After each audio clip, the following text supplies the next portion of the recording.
You got into the safety business because you wanted to protect people, but somewhere along the way, the job started controlling your time, your schedule, your priorities, even your income potential. What if the expertise you've built over the years in the field can give you something more? More freedom, more control, more ownership of your future.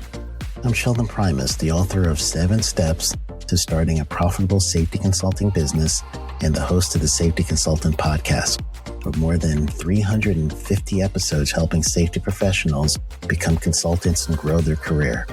Consulting changed my life. In fact, I'm a full-time RVer, and one consulting contract paid for my home I live in today. Now, I help safety professionals build their own consulting practice through bi-weekly coaching calls, accountability, and personal guidance. But this program isn't for everyone. Start with the Consultant Readiness Audit at sheldon.coach. What if everything we thought we knew about safety was just interference? From the host of the Rated R Safety Show and the founder of Safety FM comes the complete Signal Transmission Trilogy, now available in one powerful edition. Safety, in my opinion, the book that started the conversation. Safety Mutation, where the boundaries of culture, systems, and belief begin to break. And now, Safety Transmission, the final piece of the signal. For the first time, all 3 books are together in one volume. The Signal Transmission Trilogy, Complete Edition. This isn't just about compliance. It's about consciousness. It's about decoding the way we think, lead, and live, inside and outside the system. Whether you've been following the signal since the beginning or you're just now tuning in, this is the version to own. Search Signal Trilogy on Amazon or visit safetyfm.com to get your copy now.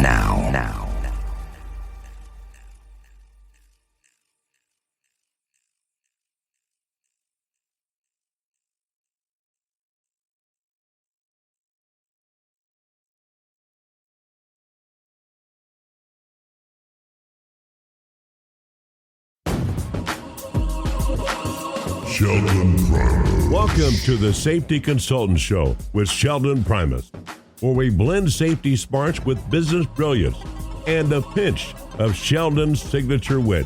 Whether you're a safety pro, a fresh-faced consultant, or just safety curious, get ready for a show that'll educate, entertain, and elevate your safety game. Let's dive into the art of consulting with your safety Sherpa himself, Sheldon Primus. This episode is powered by Safety FM. All right, gang, welcome to another episode of the Safety Consultant Show.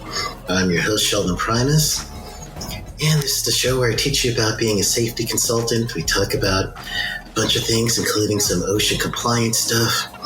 Talk about a whole bunch. Just want to make sure that you guys are ready for your career, ready for your job. And today, got a special guest with me. I've got my new guest, a new person I'm getting to understand, get to learn a little bit about, Cory Sherman, the founder and CEO of Safety Systems Management. He is a certified safety professional, as well as he has a master's in safety and security and environmental management. And Cory, thank you so much for being part of the show, man. Hey, Sheldon. Appreciate you bringing me on. You are so welcome. Oh, well, I've been kind of looking everything up with your company and your emergency management system. And I work with construction quite a bit. And, man, that's a good idea. How'd you come up with that one? Well, first tell everybody what it is, and then I don't want to steal your thunder, so tell everybody what you came up with, and then tell me how the story that you got to it. So we came up with a mobile communication tower that gets deployed out on the construction sites and general industry areas that provide emergency notification with pre-recorded messages or live voiceover, And there's actual other types of communication you can get out to the field or job site within the system, but it operates off radio frequencies, and it is a la carte. You can have one mobile communication tower out there, which consists of 2 PA speakers, LED strobe lights, and pull pendants. You can have one, or you could have 300. So they're wireless, mobile, plug and play. So you can have one in a location. If you need to unplug it and move it, you just move it out of your way or to your new location, plug it back in, and you're ready to go. Wow. So, and from what I hear, it's from the you're looking at to really help make sure that the whole area, from top contractor to the person who's sub, you want to make sure that they all get the same message at the same time. And having that real-time information during an emergency is paramount, especially during fire, active shooter, weather event, lightning, tornado. The faster you can get an entire message out to the whole job site, everybody involved that's on it, the better results you'll have, and potentially saving lives. That sounds like it came from a story. Yes, it definitely did. It was built from the field. So I've been in the safety field, construction side, for 15 years. But coming up with this idea, I was working for a top 20 general contractor in Atlanta on a 20-story high-rise. And National Fire Month, I ran a fire drill with the industry standard of the air horn in Bullhorn, and took me over 45 minutes to get everybody off the building. And a long time. And that's me running up through the building and having other people trying to get word out to everybody, and you're just like, this is unacceptable, especially after 45 minutes. So I was like, there's got to be something better out there in the marketplace, and I couldn't find anything.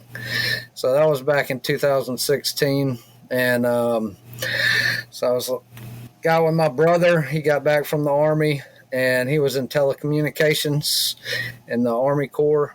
And so we kind of started developing this communication tower and found some wireless technology to go along with it, and ended up getting the patent on the mobile communication tower. And I went full-time about 3 years ago, getting this out into the market. And we've been steadily increasing, slowly but surely, pushing the boulder up the hill. Changing an industry norm is very tough, especially in construction. Well, they're not known for having foresight. Everything's always like managing right now. What can I do right now? And being reactive to a situation instead of proactive. Yeah. Are you seeing like when you get to construction sites, because now that you're full time, you've got to promote and you have to shake hands and then get to know the GCs, general contractor, for those of you not familiar with construction. Are you starting to see where there's a need? That I know that you know that there's a need. Yeah. I know that there is a need, but are the contractors seeing it? Yeah, so most every safety professional I run into on the construction side is like, this is very well received and needed on site. So even within the general industry, I've had some, the crossover guys I've dealt with on the third-party safety inspections. Usually they don't ask what their emergency notifications are, but when you ask them, it's either air horn, bullhorn, or text message. And we all know that text message has its downfall. Everybody's missed a call, text, silence. It may come 20, 30 minutes later than it was sent out. It may never get to you because there's such mass text. Sometimes carriers think they're spam. So Even That's true. And so, I've missed a few calls from my wife before, and that's never well received. So it happens to everybody. Why didn't you respond? Right. Where you at? Right. And well, I had one client who the general industry, and they're doing warehouse style work, and what they would do is they had two air horns, one in the front, one in the back, and no matter who would signal the air horn, the other side would have to signal back with their air horn that they received that signal, and then from there they would get out of the building by the air horn system, if you would. I guess in some application that would work, but you're really presuming a lot that people don't have headphones in. You're thinking about what's our noise level this day? Is somebody in a forklift? All that stuff has to go through your mind if you're going to use that type of system. And again, necessity, you got to do what you got to do to make people, become aware. But as far as being ideal, I had to truly talk to them and say, hey, there might be some limitations of what your system is. Let's think this through a little. And say if there's a tornado outside, you don't want everybody evacuating out to the outside, depending on your active shooter protocols, whether they're in the parking lot, inside the building, there might be some different scenarios that the information needs to get out to them. And a air horn might not be able to be capable of that. So with our system, you're able to do a live voiceover to provide that information if you don't have a pre-recorded message for your specific scenario within an emergency. How's the listener getting it? Is it going to be on a PA system, or is it more of PA? And any capability of having it on like a mobile transmitter type thing, like old school where you had your broadcast station on AM. I'm from New York, and back when I was growing up, we would have an AM broadcast station to let us know what schools were going to be closed, and we're all huddled around the little transition radio, and they're trying to figure out if our school's closed. You have that technology yet? Or at least capability? So we do have a SMS texting module in the base station that you can activate the system, whether it be a pre-recorded message, LED strobe lights. You can set the system up to play a radio station. You just have to get it programmed for that. I know, so we just installed on the JFK Airport expansion in New York. And some of the guys were kidding, but they're like, we might start doing daily announcements, announcing the Jets game and the New York Nets game and stuff like that. So just not my Mets. Don't announce any Mets game. You'd be like announcing when we collapse again, because that's my hometown. That's my actual hometown airport. So nice. Yeah, well, I'm an Atlanta fan, so we don't have much to talk about either. You had your day, man. Smoltz was the man. Back in the day. Well, I know with broadcasting, I know there's a lot, especially with your EAP, emergency action planning, and you're in the emergency management field. Seconds count, right? So getting everybody aware of what to do, and then executing. And I tell my general industry, construction as well, you look for the windsock first. That's for those of you not familiar with what that is, it's imagine a fabric traffic cone, those orange cones, if you would, and it just blows with the direction of the wind. And then at that point, the nose of that cone is pointing you to the wind direction. So you have to go crosswind, upwind to it to make sure you're not going to be in the path of any kind of airborne contaminant. So I always tell my construction general industry guys, if you see an actual windsock and you have an emergency, that's the first thing you're looking for. You're looking to go that way. And I guess now with the broadcast system, you guys have the ability to tell everybody right away, hey, quadrant A, quadrant B, whatever it is, which is, crosswind, upwind of the windsock. That it seems very valuable to me. Yeah, absolutely.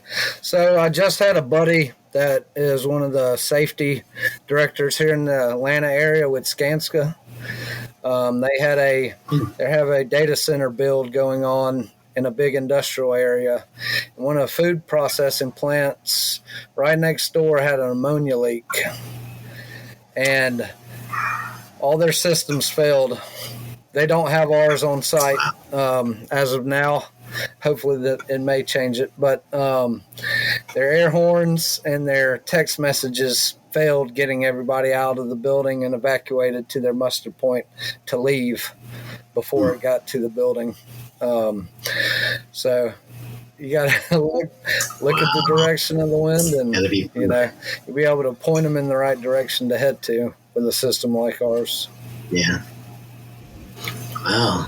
Well, let's switch gears a little to the business side. Since a lot of my listeners are going to be trying to start their own business and try to figure out a few things, they're more on the service side, trying to become consultants themselves. When we go into these industries and we see a lack such as not having emergency management and planning and everything else, we have to address that ourselves and tell our clients in our recommendations, here, we recommend this, we recommend that.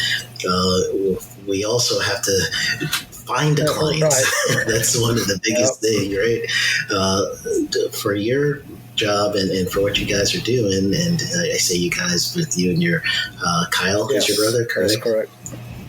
So you and Kyle together have to go out there and pound the pavement to get new business. What kind of tips do you have for the same activity, I guess, for my listeners that have to shake hands and get new clients? What's been working for you? Well, so getting out there, building relationships, even small relationships that you've made in the past. Simple call saying, hey, I've got my own company. This is what we're doing. And if you know of anybody, or if the time comes where you think you could use us, I'm here and here's my information.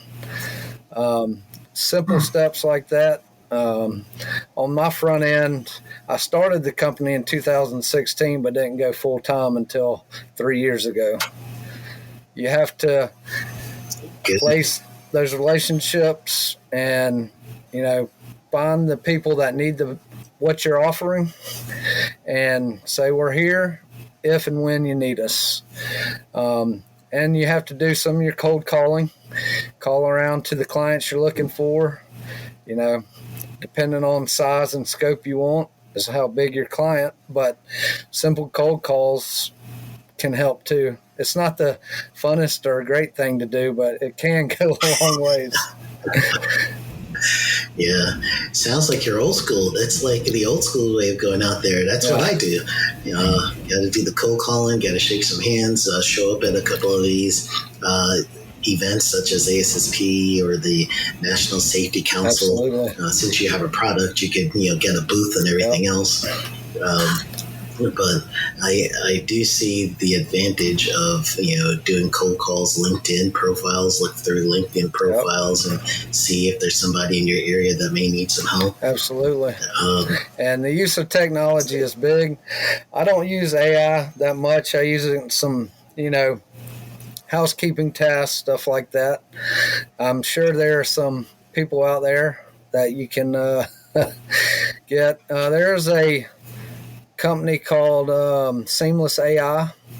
It's a information scrubbing technology that you can search any name, type of industry by title, and it will scrub the internet for all of their information from cell phone, work, email address, and all that stuff, depending on your tolerance of what you like to pay. And keeping up with your CRM stuff, with contacts that you make that you want to follow up 2 or 3 months later with, to make sure you got a list that you can follow to do that, usually helps as well.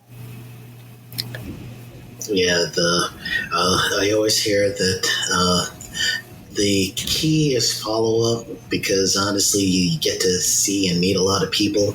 But if you're not top of mind, then they can forget about you pretty easy. And so, how do you do that? Do you have any way of making everybody, making yourself top of mind to everyone? Well, trying to find their pain point, and a lot of safety professionals, this is a big pain point. It's just not so aggressive because it doesn't happen all the time. I know I've got Google alerts that come to my email every day for construction, fire, workplace shooting, and then I'll go dive into that incident, try to find the company involved on it, and say, hey, they just had a pain point, and we've got a solution for them if they're willing to look at it. Oh, that's great. The pain point can be very dear to somebody it just happened to. A company who's just had an OSHA violation that doesn't have any type of safety inspector, that is a huge red flag. And they're going to have a big pain point that's going to be to the top, the pain point. Okay. And we've tried, on the ground, the safety guys, they're all pretty receptive to products and what your service are. Getting into the upper side with the money guys has been the more difficult task, because the decision makers, safety has no budget until it hits the project manager's bonus.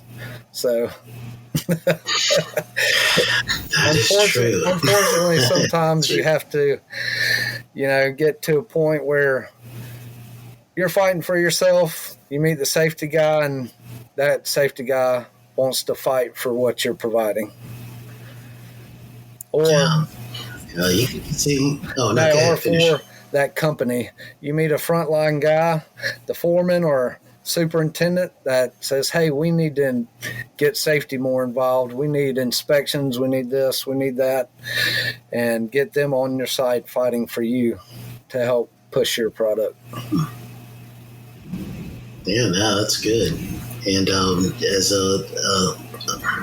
let's say a companion thought, how do you use your product and the service that you guys provide, and then get that where the actual end user, they now get incorporated in it, they start using it, and they don't get intimidated by what they have? Because there's some people that will love the product, they love the service, and then all of a sudden they get intimidated and it never gets used. Is there what do you do for that portion? So our product is pretty low technology but high impact. When we go on the site and train guys on it, the field staff, it's a short 30-45 minute training, and they are able to, from what we provide with our quick reference guides, they can train the next person within their safety cohort to operate the system. Keeping it simple at first. It can get detailed on the back end, but making sure they have an outlet to reach out to us, make sure that when they do reach out to us, we're responding, and that they feel that, hey, if we're using this, we have issue, it will be taken care of, or we have a training, something, we'll come back out and, depending on the relationship, at no cost, just making the customer happy and making sure they like the product, they're using it, check back up on them a couple months after, say, hey, is everything going good? You need anything? Has really gone a long ways. Good.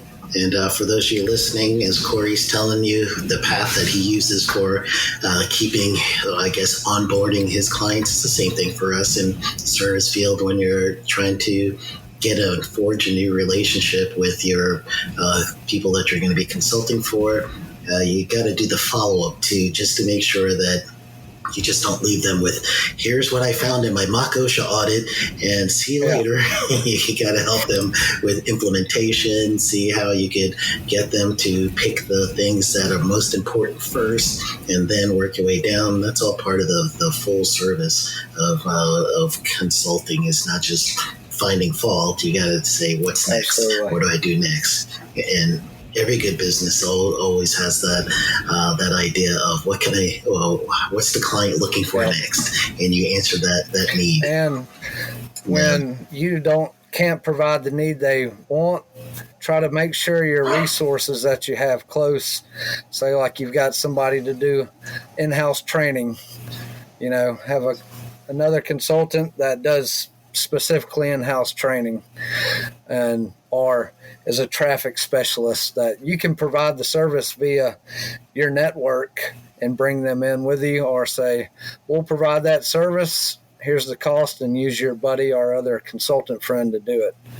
And don't be scared to put a markup. It doesn't have to be big, but if you have a trusted other safety professional to bring in under the umbrella, it helps a lot having multiple resources all around you. What do you say? That's great advice. I don't want to sugarcoat that in any way. So definitely, markups are it's a referral thing. If you ever heard of affiliates, you have so many different organizations. If you like a product and you want to promote their product, they'll give you a bonus to it, and it's not going to cost you extra. So you know that affiliates are being used in many different ways. You're doing the same thing when you're helping promote someone else, and they could do the service. You're looking for your client to get what they need. However, you could be the middleman, if you would.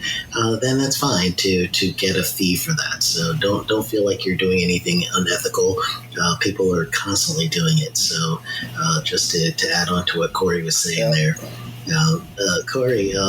Let's say you're going to start your new safety officer. You're walking into, let's say, construction, and it's a hot mess, and you now are responsible to break a bad habit, and just pick any habit that you think of that would be the top bad habit you see when you walk into a construction site. So tell us what that habit is first, and then how do you break it? Well, it depends on the habit. We'll just go with the easy one, safety glasses. Ooh, yeah.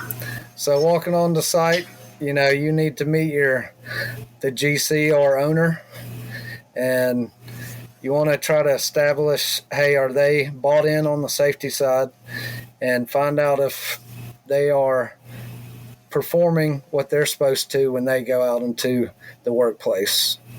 Because that's going to be hard habit to break if the plant manager or head superintendent is walking out on site without his safety glasses. And to go in to make sure that's good, and then you can go out and get the blessing, say, hey, look, this is something I see, and if you're not doing it, we need you to get on board, and then we can start addressing down the line. That's kind of how I've seen it in the future. Yeah, that's a good one, because honestly, a lot of that behavior is modeled.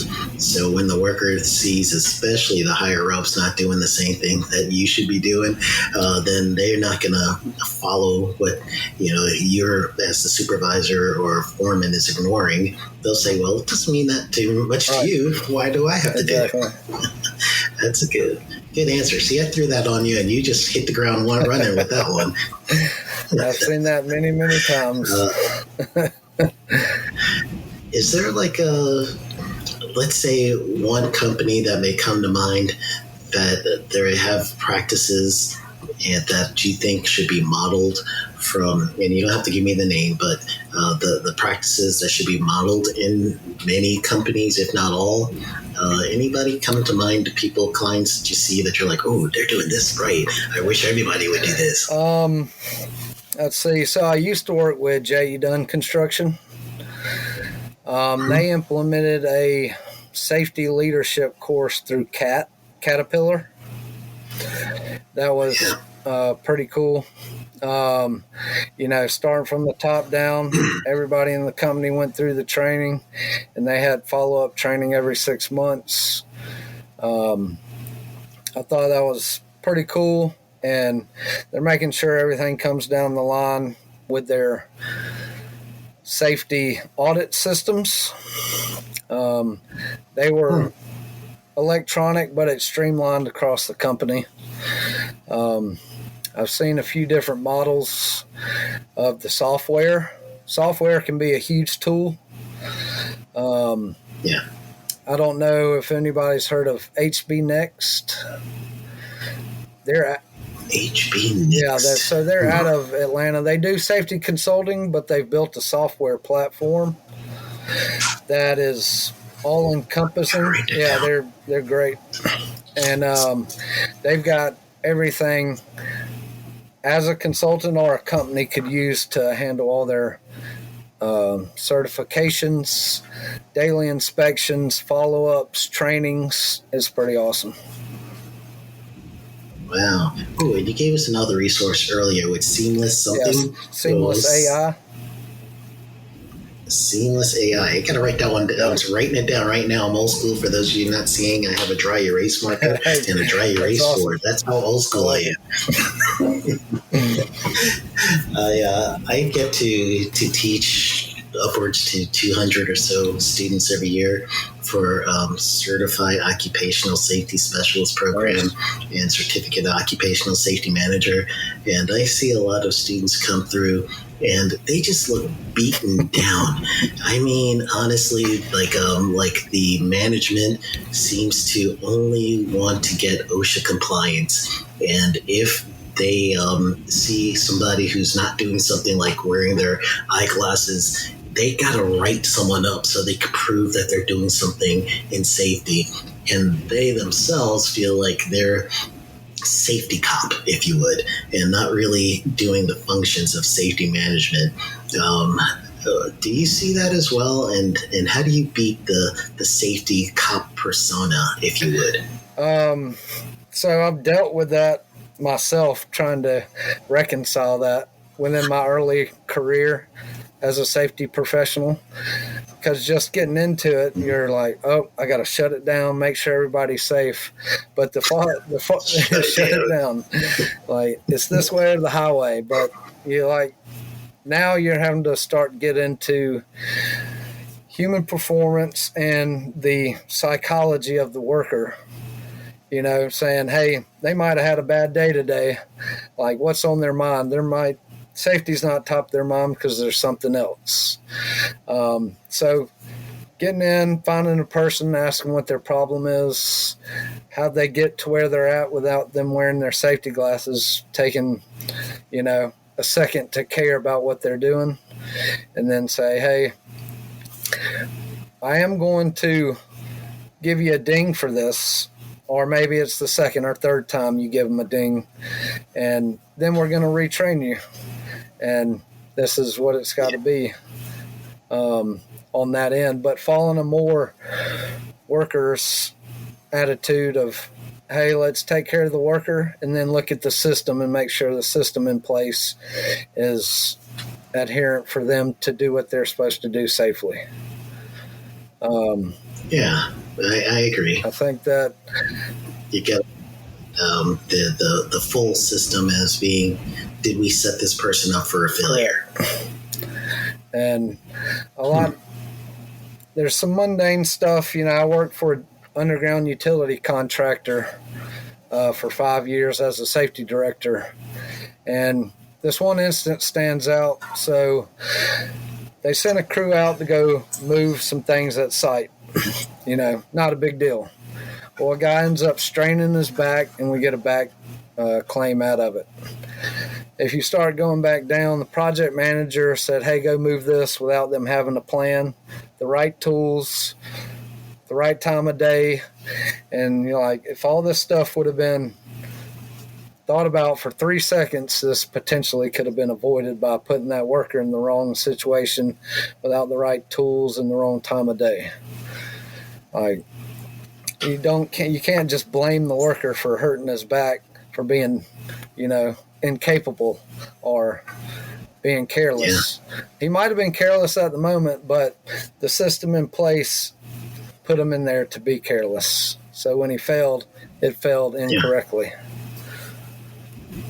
No, that's true. I always think about context, and the mantra I tell my students is you have to find out when you're talking with the person is why did they do what they did at the time they did it for the reason they did it. And that's the mantra I keep saying. As soon as you're doing your investigation and there's a human involved, their actions are for a reason. So you have to find out why did they do what they did at the time they did it for the reason they did it. And if that mantra goes through and follows you, then you get true context. And now there's culpability probably for the worker's actions, yes, but there might be greater culpability of the situation they're put in. Absolutely. And it travels up the chain. So that foreman didn't have a plan for them. They didn't go through their JHA, that morning. Or the foreman got lost out of the communication of what that worker was doing. Who told him to go do this particular task? And why did the project manager want them to complete this task within that certain point of time? So, like you're saying, the culpability, it can travel. Well, I had another thought that I want to get in. I know we can't manipulate your time, but what about the when you deal with wearable technology, and you have wearable technology, is there some sort of synergy that wearable technology can have with your mobile communication tower system? So our communication system is usually manually triggered, whether by phone, base station, or the pull pendants. But if that wearable notifies someone on site that has the capability, then you could absolutely set it off. And there are plugins, so we've got wireless nodes that can tie into any wired alarm. So carbon monoxide detector, smoke detector, water detection units. If it goes off, it can send a message back to the base station, say, hey, an event has been activated. And it can text out to a group of people saying that, hey, an alarm has been activated. So there's a couple ways it can be, depending if how your wearable is being worn and activated. Wow. So that's like a application programmable interface, API? Potentially. Okay. Because I work with a lot of places that have what's called SCADA systems, supervisory control and data acquisition, SCADA. And those SCADA systems, basically you have somebody in the main control room, they see an alarm, the alarm goes off, and then they take action. So if a SCADA system's tied into yours, and then they now could get an event alarm, then especially if it's something like hydrogen sulfide is too high, or your chlorine gas or ammonia gas is triggered in this location, start your emergency procedure at this location. Absolutely. And we can record any pre-recorded message that you'd like. We have up to 36 available slots that, say, if you wanted a different recording made to play out in the facility, we can have that done as well. I guess that's like micro coaching, if you would. So per facility site. That's an awesome idea. Yeah, that's a really good idea. So, well, let's give you one last question. I already said one last, but let's do one more. Work-life balance. I know a lot of my listeners, I keep telling them you can't just be, doing stuff, working. You gotta, sure, run your business, but you don't let your business run you. So what do you suggest to the audience as to get some balance with not only promoting yourself, getting yourself out, but also enjoying life? Yeah, you definitely have to have work-life balance. It is, if your mental state is not good, then your company or business is not going to be mentally good. And so I, take time to spend time with my family, get out, exercise, go running, do a little fishing, play golf every now and again. And, but you got to have it. And there's some days you're not want to get up and do what you got to do, but then some days you can just take those days off for mental health day and get back to it the next day. It happens to everybody, and don't let it ever feel like you're the only person out there, because it does happen to everybody. So take that day for yourself and do it and get back at it the next day. Yeah, burnout is real. Absolutely. Oh, Cory, thank you so much for telling us a little bit about your safety system management and the mobile tower. And congrats on your patent with that. That is awesome. And honestly, thank you so much for being part of the show. Tell everybody how to reach out to you and get a system themselves. So we've got our website. It's www.safetysystemsmanagement.com. We've got LinkedIn, Facebook, and our website that you can contact us through directly. Reach out to me directly. I think my cell phone is on our LinkedIn page, so is email. And feel free, even if you want to chat, get some advice, I'm open for it anytime. Yes. That's awesome, Cory. Thank you so much for being part of the show. And everybody, thank you for listening. And honestly, this has been an awesome time for us to get to know our new friend. So everyone, appreciate you having me on. Oh, you're welcome, man. And those of you listening, go get them.